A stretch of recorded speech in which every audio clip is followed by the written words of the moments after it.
그렇습니다. 육체를 떠나면 영혼은 개인적인 수호천사들과 함께 이번 인생을 살며 배우게 된 것들을 통하여 다음 생에 배워야 할 교훈을 알게 됩니다.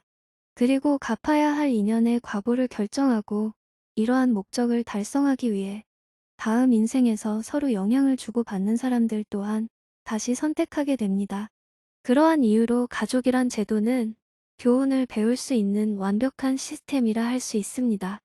가족은 구성원을 함부로 무시할 수도 없고 서로 사랑하고 미워하며 내가 바라는 존재가 되어주는 토대가 됩니다. 아기일 때는 전적으로 엄마에게 의지하여 음식과 따뜻함, 집 그리고 사랑을 받으며 양육됩니다. 나이가 들면 가족 상호 간에 도움과 장애를 주고받으며 성격이 형성됩니다. 그리고 성인이 되면 가족으로부터 분리되어 완전한 존재로 성장하기 위해 스스로 가정을 갖게 됩니다. 그 이후에는 마음에 맞는 좋은 사람들을 만나 그들로부터 영혼의 성장과 교훈을 배우는 기회를 갖는 것이 중요합니다. 이해를 위해 좋은 예를 하나 들어보죠. 여기 천상에 한 영혼이 있습니다. 이 영혼은 주로 인내심과 희망, 그리고 사랑과 연민을 배우기 위한 준비가 되었습니다. 그 영혼은 지난 삶에서 세 명의 존재와 해결하지 못한 것이 남아 있습니다.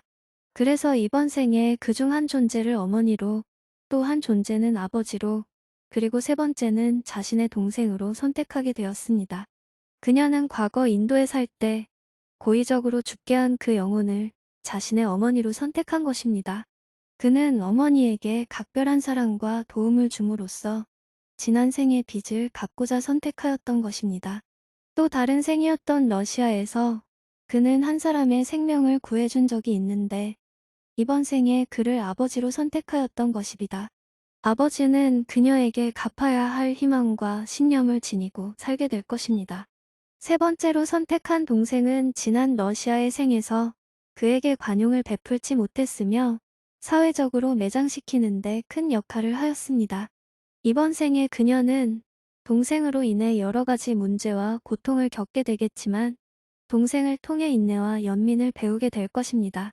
그리고 그는 이전의 삶에서 한 번도 영국에 태어나 본 적이 없기 때문에 영국의 조그만 시골 마을에 중산층 가정에서 태어나기로 선택합니다. 가족들은 각자 풀어야 할 과제를 가지고 있으며 가족 구성원으로서 해야 하는 본인의 역할에 흔쾌히 동의하게 됩니다. 천상에서는 화를 낸다거나 증오심은 갖고 있지 않지만 타인에게 저지른 부정적인 것들과 타인에게서 받은 선의적인 것들에게서 자발적으로 갚고자 하는 마음을 가지고 있습니다. 이것들이 흔히 카르마나 업이라고 부르는 것이며 뿌린 것을 스스로 거두는 것입니다. 이처럼 본인의 가족은 본인이 선택합니다. 다만 가족 구성원들 모두의 동의를 얻어야 가능한 것입니다.